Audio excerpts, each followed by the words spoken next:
ไม่ได้กสิมาถ้าพิสูจน์เนาะว่าใส่ไผ่สียาวใส่ไผ่สีใหญ่สามารถบุญสมสามารถกินไข่แบบ ไข่บุญสมเยี่ยเป็นหมู แบบบ่มีตัวซอยแบบบ่ได้ใส่น้ำเลยพี่น้องบ่ได้ใส่น้ำมายกตัวอย่างแค้นซะกับบ่ต้องใส่น้ำเลยหาคอบ่เลยกับผู้นั้นสาวกลืนลงไปเลยนี่ได้เลยไข่มีอยู่9หน่วยอันนี้นักฆ่าซิงเนาะ3คนนี่นักฆ่าซิงนี่ กติกาของก็คือกินไข่แข่งกันเนาะไอ้เนาะแล้วก็บนลงโทษเขาแม่นดมขี้เต้าเนาะแพ้เนาะมีคนแพ้อยู่คนหนึ่งเนี่ย โอเคแต่ว่าไอ้เสียเปรียบไอ้ขี้เตาไว้บ่มี เจอเขาค่อยมึงได้หรอ เสียเปรียบเลย เจอผู้เมาบ๊อบบี้นี่อยู่เลยครับบริอาบน้ำ10 มือแล้ว โอเค กติกากินของเขาแม่นจะไปกินอยู่ในซุ่มเนาะอมเพียงกันมาให้สิได้ซุ่มตัวใดเนาะเอาไข่ว่างไว้เลยเอาไข่ว่างไว้เลยเนาะ สิเริ่มไม่ได้ไข่ว่างไว้ไปตีอมเพียงกันอยู่เลยคน ผมเที่ยง อยู่ซุ่มอยู่ซุ่มเลยโอ้มันกับเขาซุ่มเลย ก็ชอบเลย ปิ้งหน้ามา5 กล่อง มึงจะเฝ้าจับมึงว่ามึงกินชนะซะหมดนี่ แม่เอาอมเพียงกันเอาเลยอมเพียง1 2 3อ้าวว้าวบุญส้มในเรือก้อนมูเอาแล้วส้มนั้นโอเคตีซุ่มกันเบาบอบกับเบาบุญธรรมตีซุ่มกัน ชอบเดี๋ยวชุบน้อย เอา1 2 มา 3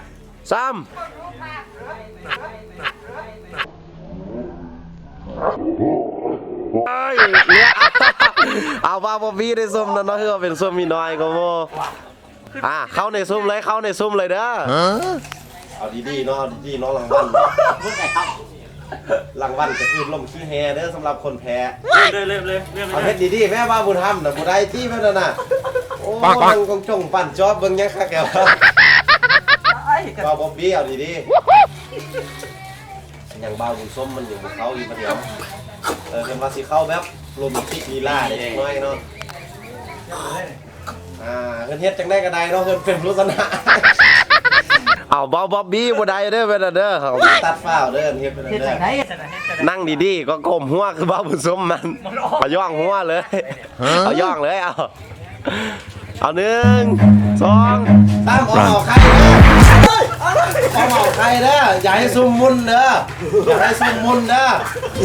เอากินเอาบ่าวบุญส้ม1 กับ 5เขาบ่หั่นให้เขาซุ่มเนาะเอาบ่าวบี้กินละสังเกตตรงนี้เด้อครับเฮียเราจะตัดข้าวเลยเอาว่าบุญส้มกินเปลือกได้เนาะแต่ไม่เฮียเด้อ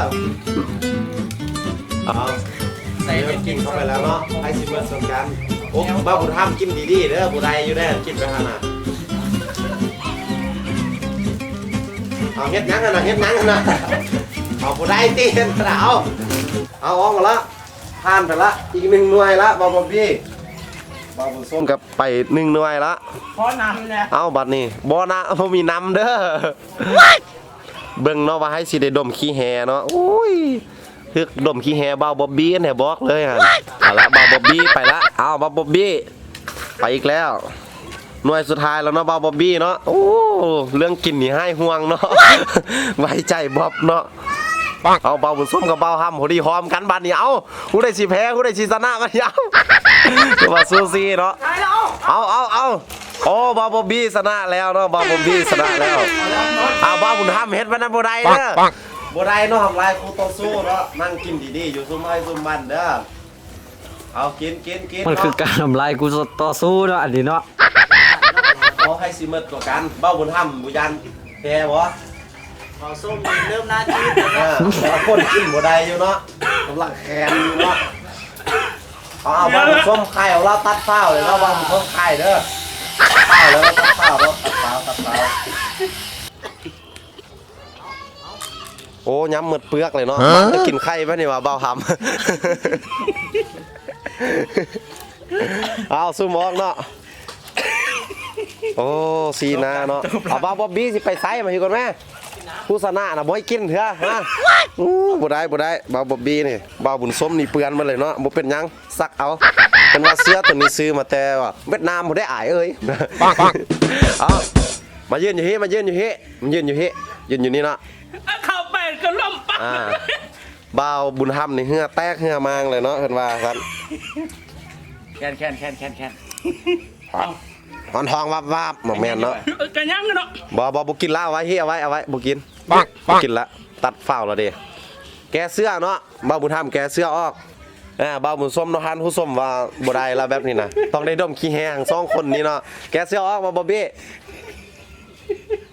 คือนี่ไปหักบัว แกเสื้อเลยเด้อแกเสื้อน้ำให้กินเด้อ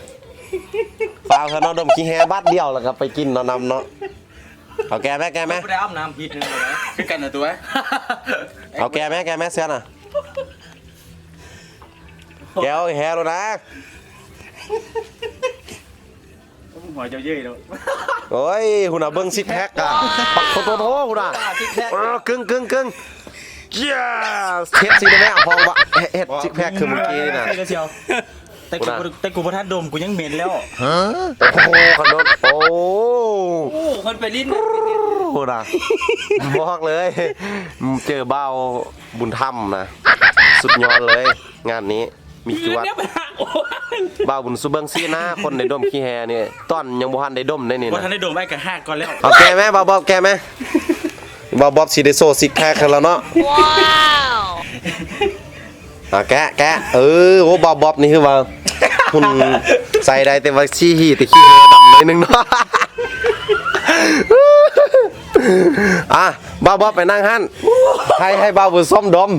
หรือว่าสิเปลี่ยนบ่บ่าวสิดมแทนวะฉันก็ต้องยกเอาบ่าวบี้ก่อน ไอ้ท็อปไปนั่งใช่ไหม ไปต้องให้ดมเบาบ๊อบบี้ก่อนเราสองคนนี่จังดมสิให้ดมเมืองใดเบาบ๊อบเจ้าเป็นผู้ชนะเจ้าต้องเลือกได้มีสิทธิ์เอาเจ้าสิให้เบาบุญส้มดมข้างใดเอาข้างซ้ายซะยกข้างซ้ายขึ้นเอายกขึ้นยกค้างไว้รับตาเจ้านะเอาแก้มน้ำเขาซ้ำเราดมเลยเด้อซื้อไปสิเฮ็ดคือดมอย่าดมเลยเด้อเอาหนึ่งบ๊อบยกขึ้น1 2 3เอาพอได้แบบนั้นวัดเบิ่งดูคนมุบดังแล้วดมมันพอได้บ่เอิ้นดมมันน่ะบ่ตื่นเฮ็ดบ่บุญธรรมเฮ็ดให้เบิ่งเด้อบ่บุญธรรมสาเหตุที่เบิ่งเนาะ วิธีดม โอ้ยห้ามมาดมให้เบิ้ง ดมให้เบิ่งวิธีการดมนะต้องดมกันดิได้ดมเขาหม้อได้เจ้าน่ะ หม้อประมาณมง อันนี้สาธิตซื้อได้ผู้เสียวนั่นเอง โอเค เอายกขึ้นสูง พอมาแพ้แล้วก็สิได้ ๆเอา นมไปก่อน เริ่มเลยเนาะไอ้ที่ดม 1 ไอ้ที่เริ่มดมมาเลย 2เอามือออกไหม ค่อยบุกห่วงหรอก 2 3เอา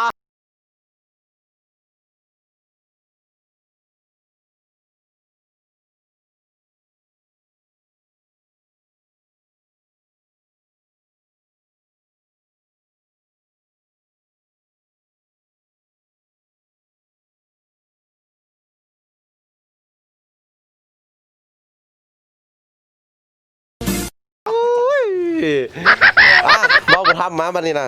เข้ามา มือแรกเลย นั่ง นั่งเลยเชียว เรือสีลิ้นลูกยืนบ่ไปเบาบุญสมคนแพ้นะเบาบุญสมต่อดังจุขี้แฮเลยเด้อ มึงไม่ใช่กูดมกำไส้กำขวาก ำครัวซะเนาะกำ ว่า ครั มึ ว งชนะมึงสีสั่งกูมึงใช่กูดมขี้แห่กำขวากำไส้มึงสั่งกูมาเลยเอามึงหัวเฮ็ดอย่างสั่งกูมาทำไมเอาเบื้องแรกก็ได้เอา เอาเบื้องซ้ายซะยกมือซ้ายขึ้น เอายกขึ้น เสร็จนะเสร็จหน่อยหนึงเด้อเอายกขึ้นมาเนี่ยยกขึ้นโอ้ก้นเด้อคนขี้แฮนะโมซันกับคัดเด้อ เอามึงยืนกันได้ไป เอา1 2 3เอามึงที่เป็นตัวใหญ่เสียว เอาสิเฮ็ดหยังบ่ดมให้แฮเด้อดมให้แฮเลย มัน เด้อ จมท้องท้องเด่นออก เอาดม1 2ดมให้แฮเขาหม้อนี่แหละกฎของคนแพ้น่ะเนาะชื่อไว้ ได้พี่น้องสีดมขี้เต้าบ้าบุญธรรม เอาดมพ่อแม่ What the fuck ดีใจหรือเสียใจ ดีใจหรือเสียใจก่อน ทั้งสองอย่างเลย ดมเอาว่าเขาดีๆเขาจำ มึงก็ย้ำมาหากูดูว่า เอาสินี้ยังนับเข้าไป มึงสีดมเอามึงเป็นได้อย่างเดียวนี่แหละ ยกขึ้นแม่รับตาเจ้านะรับตา บ่ต้องเอามือมานี่ค่อยสิจับมือจะไว้ว้าวทำนี่ขี้อ้ายจัง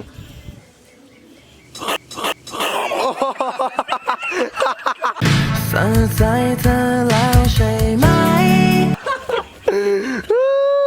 ดูดนมกันลิ้นเนาะโอเคเนาะก็คือว่าบ่าวบุญส้มแพ้ดูดได้จังใดบ่ฮ้อนมมันน่ะน้ำอย่างเรื่องย้อยอยู่ก่อน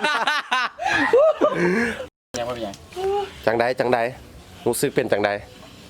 รู้สึกว่าแกล้งบุญสมคักขนาด คือว่าซองเทือแล้วเนาะ